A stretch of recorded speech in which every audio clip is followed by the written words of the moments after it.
Hi ಎಲ್ಲರಿಗೂ ನಮಸ್ಕಾರ. ಎಲ್ಲರೂ ಹೇಗಿದ್ದೀರಾ? ಚೆನ್ನಾಗಿದ್ದೀರಾ ಅಂತ ಅಂದ್ಕೊಳ್ತೀನಿ. ನಾನು ಕೂಡ ಚೆನ್ನಾಗಿದ್ದೀನಿ.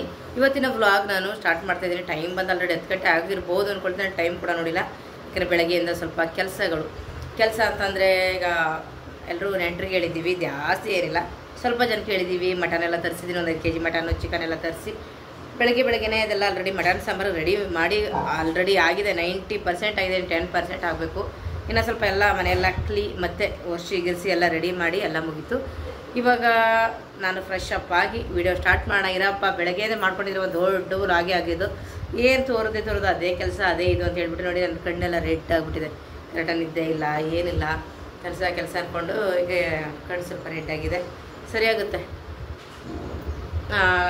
ಫೋನು ಆಗಿದ್ದು ನೋಡಿದ್ರೆ ಅವ್ರಿಗೆ ಅದಕ್ಕೇ ಹೇಳೋದು, ನನ್ನ ಕಣ್ಣು ಈ ಥರ ರೆಡ್ ಆಗ್ತಿರೋದ್ರಿಂದನೇ ಗ್ಲಾಸ್ ಹಾಕೊಳ್ಳಿ ಅಂತ ಹೇಳೋದು. ಮತ್ತು ಕಣ್ಣು ಡ್ರೈ ಆದಂಗಾಗಿ ನೋವು ಬರೋದು ಈ ಥರ ಎಲ್ಲ ಆಗೋದ್ರಿಂದ. ನಾನೆಲ್ಲಿ ಸೋಂಬೇರಿ, ಯಾವುದೋ ಒಂದು ಟೈಮಲ್ಲಿ ಯೂಸ್ ಮಾಡ್ತೀನಿ, ಇನ್ನು ಬೇರೆ ಟೈಮಲ್ಲಿ ಒಂದು ದಿನದಲ್ಲಿ 1 hour ಕೂಡ ಯೂಸ್ ಮಾಡಲ್ಲ, ಹಂಗೆ ಬಿದ್ದಿರುತ್ತೆ. ಏನು ಮಾಡೋಕ್ಕಾಗಲ್ಲ. ಹಂಗಾಗಿ ಕಣ್ಣೆಲ್ಲ ನೋಡಿ ಸ್ವಲ್ಪ ಡ್ರಾಪ್ ಹಾಕ್ಬೇಕು. ಈ ಕಣ್ಣು ರೈಟ್ ಸೈಡ್ ಕಣ್ಣಲ್ಲೇ ಸ್ವಲ್ಪ ಜಾಸ್ತಿ ಇದಿದೆ. ಹಿಂಗೆ ಆಗ್ಬಿಟ್ಟು ಏನ್ಬಿಡುತ್ತೆ, ಡ್ರೈ ಆಗಿಬಿಟ್ರೆ ತಲೆನೋವು ಬಂದುಬಿಡುತ್ತೆ. ಬನ್ನಿ, ನನ್ನ ಪ್ರಾಬ್ಲಮ್ ಬರೀ ಹೇಳ್ಕೊಳ್ಳೋದೇ ಆಗುತ್ತೆ. ನಂದು ಇದೇ ಆಯಿತು, ನಿಮ್ಮದು ಅಂತ ಎಷ್ಟು ಜನ ಬೈಕ್ ಹತ್ರ ಏನೋ ಗೊತ್ತಿಲ್ಲ. ಬನ್ನಿ, ಇವತ್ತಿನ ವ್ಲಾಗ್ ಹೇಗಿರುತ್ತೆ ಅಂತ ನೋಡ್ಕೊಂಡು ಬನ್ನಿ. ನಮ್ಮ ಖುಷಿ ಬೇಬಿ ಆಲ್ರೆಡಿ ರೆಡಿಯಾಗಿ ಕುಂತಿದ್ದಾರೆ. ಹಾಯ್ ನಿನ್ನ ಸೌಂಡ್ ನ್ಯೂಟ್ ಮಾಡೋದು ನ್ಯೂಟ್ ಮಾಡಿ ಹೇಳ್ತೀನಿ ನಾನು. ನೋಡಿ, ಕೈ ತೆಗಿರಿ, ಬಾಯಿನಿಂದ ಕೈ ತೆಗಿರಿ. ನಾನು ನನಗೆ ಮೈತೆಲ್ಲ ತೊಳೆದೆ. ಇವಾಗ ಹೇಗಿದೆ ಹೆಲ್ತು? ಸ್ವಲ್ಪ ಈ ಕಡೆ ನೋಡು, ನನ್ನ ಕಡೆ ನೋಡು. ಹೇಗಿದೆ? ಜ್ವರ ಬಂದಿಲ್ಲ. ಏನು ಮಾಡ್ತಿದೀಯಾ? ನಾವೆಲ್ಲ ಕೆಲಸ ಮಾಡಿದ್ರೇನು ಟಿ ವಿ ಹಾಕ್ಕೊಂಡು ಟಿ ವಿ ನೋಡ್ಕೊಂಡು ಕುಂತಿದ್ದಾನೆ. ಹಿಂಗೆ ನೋಡಿ, ಅವನು ಮಕ್ಕಳು ನೋಡೋದು ನೋಡಲ್ಲ. ಯಾವುದಾದ್ರೂ ರೀಲ್ಸ್ ಏನು ಬರುತ್ತೆ ಅದನ್ನು ಸ್ಕ್ರೋಲ್ ಮಾಡ್ಕೊಂಡು ಹೋಗ್ತಾ ಇರ್ತಾನೆ ಹಿಂಗೆ, ಅದು ಇದು ಅಂದ್ಕೊಂಡು ಅಲ್ವಾ. ಸ್ವಲ್ಪ ಪರವಾಗಿಲ್ಲ ಇವತ್ತು. ಅವನಿಗೆ ಜ್ವರ, ರಾತ್ರಿ ಎಲ್ಲ ಜ್ವರ ಬಂದಿಲ್ಲ ಅಲ್ವ? ಜ್ವರ ಏನೋ ಬಂದಿಲ್ಲ. ನೆಗಡಿ ಎಲ್ಲ ಹೇಗಿದೆಯಪ್ಪ? ಸ್ವಲ್ಪ ಕೆಮ್ಮು, ಸ್ವಲ್ಪ ಓಕೆ ಅಲ್ಲಿ ನೋಡಿ, ಕೆಮ್ಮು ಒಂದಿಟ್ಲೆ ಕೆಮ್ತಾ ಇದ್ದಾನೆ. ಪರವಾಗಿಲ್ಲ, ಏನು ತೊಂದರೆ ಇಲ್ಲ, ಆರಾಮಾಗ್ತಾಯಿದ್ದಾನೆ. ಈಗ ಚೆನ್ನಾಗಿದ್ದಾನೆ. ಒಂದು 75% ಚೆನ್ನಾಗಿದ್ದಾನೆ. ಇನ್ನೊಂದೇನು 25 ಭಾಗ ಅಷ್ಟೇ. ರೆಡಿ ಆಯಿತು ಸಾಂಬಾರು? ಬರ್ತೀನಿ. ಬರಲಾ?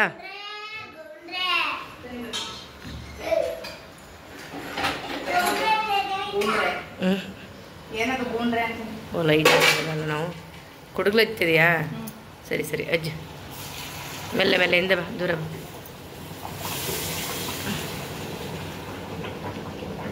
ಇಲ್ಲಿಂದನೇ ನೀವು ಬತ್ತು ನೋಡಿ, ಹೊಗೆ ಬರ್ತಾಯಿದೆ. ಈ ಕಡೆ ಚಿಕನ್ ಸ್ವಲ್ಪನೇ ತರಿಸಿದೆ, 1 kg ಮಾತ್ರ ಚಿಕನ್ ತಂದಿರೋದು.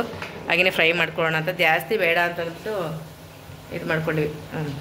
ಸಾಂಬಾರು ರೆಡಿ. ಇವಾಗ ಎಲ್ಲ ಗಲೀಜಾಗಿದೆ. ಇವಾಗೆಲ್ಲ ಸೈಲಿಂದ ಕ್ಲೀನ್ ಮಾಡ್ತಾ ಇರ್ತಾಳೆ. ನಾನು ಸ್ವಲ್ಪ ಎಲ್ಲ ಇನ್ನೂ ಕೆಲಸಗಳಿದೆ ನೋಡಿ, ಇದು ಹಾಕಿ ಬೇರೆ ಮಾಡಬೇಕು. ಬೋಟಿ ಇದೆಯಲ್ಲವ, ಇನ್ನೂ ಮಡಗಿಲ್ಲ ಅಲ್ವಾ? ಎಲ್ಲ ಸುಂಡಿಸಿಟ್ಟಿದ್ದೀನಿ. ಓಕೆ ಸರ್, ಮಟನ್ ಬೆಂದಿದೆಯಾ? ಪರ್ಫೆಕ್ಟಾ? ಮಾಡ್ತೀನಿ ನೋಡ್ತೀನಿ. ಎಸ್, ನನ್ನ ಮಗಳೇ ಮಾಡಿರೋದು ಅಲ್ವಾ?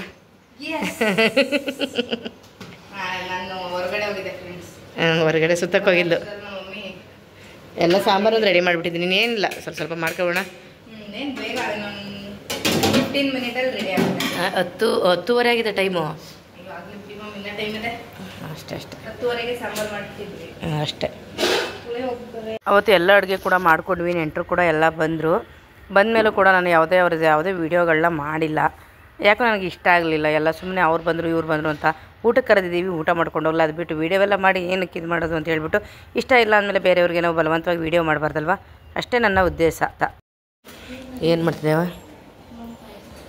ಪಾಯಸ ಗಮ್ಮಂತ ಇದೆ. ಏನೇನು ಸ್ಪೆಷಲ್ ಮಾಡಿಬಿಟ್ಟಿದೆ ಪುಟ? ಸ್ಪೆಷಲ್ ಪಾಯಸ ಮಾಡ್ತಿದ್ದಾಳೆ ಅಂತ ಶೈಲಿ. ಇವತ್ತೇನು ಅಕ್ಕಿ, ಕಾಯಿ ಹಾಕಿದೆಯಾ? ಓಕೆ, ಏಲಕ್ಕಿ ಕಾಯಿ ಹಾಕಿದೆ ಏನಾಗಿದೆ? ಅದೇ ನಾನು ಇದೇನಪ್ಪ ನೋಡ್ತಾ ಇದ್ದೀನಿ. ಇಲ್ಲಿ ಏಲಕ್ಕಿ ಕಾಯಿ ಸಿಪ್ಪೆ. ನನಗೆ ಶಾಕ್ ಆಗೋಯ್ತು, ಏನಪ್ಪ ಇದು ಅಂತ.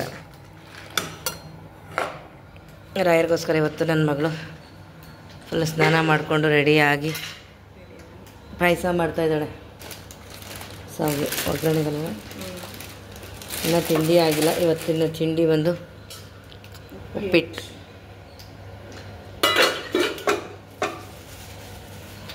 ಕೆಲಸ ಎಲ್ಲ ಮುಗಿದಿದೆ. ನಾನು ಹೋಗ್ಬಿಟ್ಟು ಸ್ನಾನ ಮಾಡ್ಕೊಂಡು ಬರ್ತೀನಿ.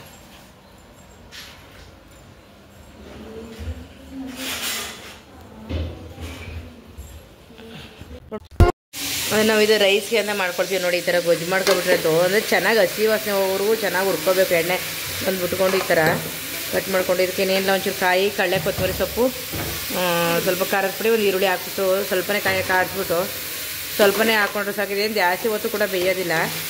ಗೊಜ್ಜನಾಗ ಮಾಡ್ಕೊಂಡು ರೈಸ್ ಜೊತೆ ಊಟ ಮಾಡ್ತೀರ ಸಖತ್ತಾಗಿರುತ್ತೆ. ನನ್ನ ಫೇವ್ರೇಟ್ ಅಂತಲೇ ಹೇಳ್ಬೇಕು. ಶೈಲಿ ನಿಂಗೆ ಇಷ್ಟನಾ? ನನಗೂ ತುಂಬ ಇಷ್ಟ, ಶೈಲಿಗೂ ಇಷ್ಟ. ಗಮ್ ಅಂತ ನಂಗೆ ಹುರ್ಕೋಬೇಕು ಮಾತ್ರ ಇಲ್ಲ ಕಡಿಮೆ ಅಂದರೆ ಒಂದು 2 ನಿಮಿಷ 3 ನಿಮಿಷ ಕಟ್ಟೆ ಚೆನ್ನಾಗಿ ಈ ರೀತಿ ಉರಿಯೋದ್ರಿಂದ ಗಮ್ಮಂತ ಇರುತ್ತೆ.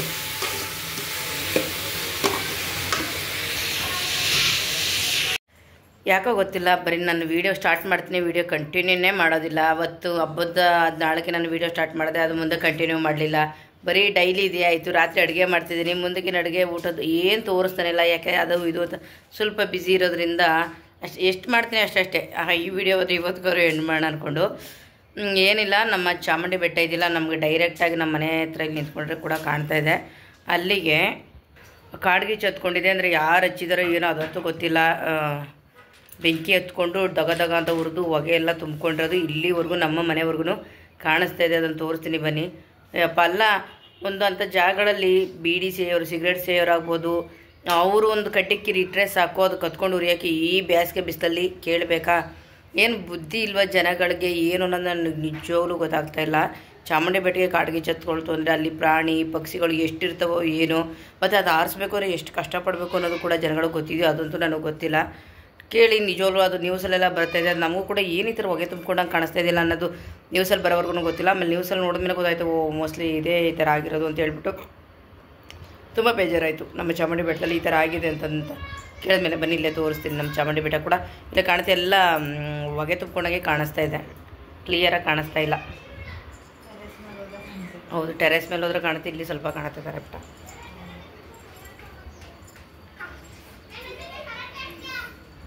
ಕಾಣಿಸ್ತಾ ಇಲ್ಲ ಪುಟ? ಇಲ್ಲೇ ಕಾಣಿಸ್ತಾ ಇಲ್ಲ. ಹೊರಗಡೆ ಬಂದರೆ ಟೆರೆಸ್ ಮೇಲೆ ಹೋದರೆ ಕಾಣಿಸ್ತದೆ, ಇಲ್ಲಿ ಕಾಣಿಸ್ತಾ ಇಲ್ಲ. ಟೆರೆಸ್ ಮೇಲೆ ಹೋಗಿ ತೋರಿಸ್ತೀನಿ.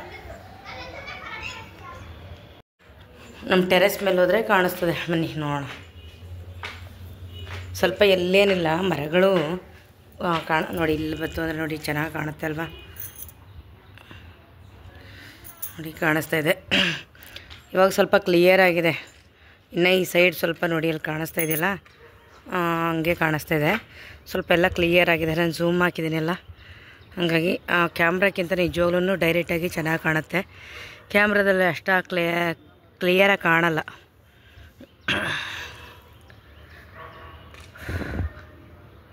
ಆದರೆ ಹಿಂಗೆಲ್ಲ ಮಾಡಬಾರ್ದು, ಜನಗಳು ಅರ್ಥ ಮಾಡ್ಕೋಬೇಕು. ಅಲ್ಲ ಬೇಕು ಅಂತ ಯಾರಾದರೂ ಹಚ್ತಾರೋ ಅಥವಾ ಬಿಡಿ ಸಿಗರೇಟ್ಸ್ ಏದಾದರೂ ಹಾಕ್ತಾರೋ ಅದು ಗೊತ್ತಾಗ್ತಾಯಿಲ್ಲ. ನೋಡಿ ಇನ್ನು ಈ ಸೈಡೆಲ್ಲ ಕಾಣಿಸ್ತಾ ಇದೆ, ನಿಮಗೆ ಕ್ಯಾಮ್ರಾಗಳಲ್ಲಿ ಕಾಣಿಸಲ್ಲ ಅಂದ್ಕೊಳ್ತೀನಿ.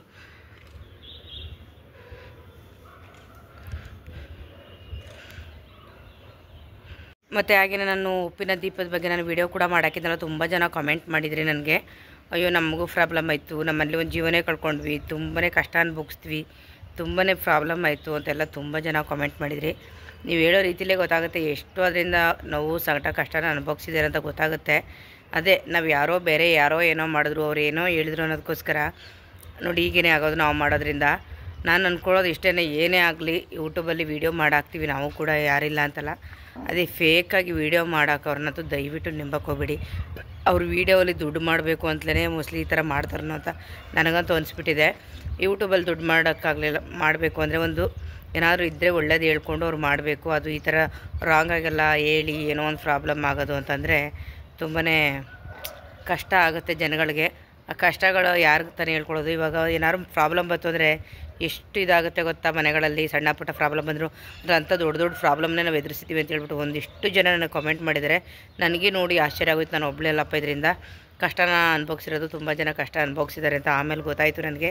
ದಯವಿಟ್ಟು ನೀವು ಏನೇ ಮಾಡೋದಿದ್ರು ನಿಮ್ಮ ಮನೆ ಸಂಪ್ರದಾಯಗಳಲ್ಲಿ ಏನು ಮಾಡ್ಕೊಂಡು ಬಂದಿದ್ದೀರ ಅದನ್ನು ಮಾಡಿ. ಬೇರೆಯವರು ಏನೋ ಮಾಡಿದ್ದಾರೆ ಅನ್ನೋದಕ್ಕೋಸ್ಕರ ಆ ಥರ ಮಾಡೋಕ್ಕಂತೂ ಹೋಗ್ಬೇಡಿ. ಓಕೆ, ನನ್ನ ವೀಡಿಯೋನ ಇಲ್ಲಿಗೆ ಎಂಡ್ ಮಾಡ್ತೀನಿ. ಮತ್ತೆ ಮುಂದಿನ ವೀಡಿಯೋಲ್ಲಿ ಸಿಗ್ತೀನಿ. ಓಕೆ, ಬಾಯ್.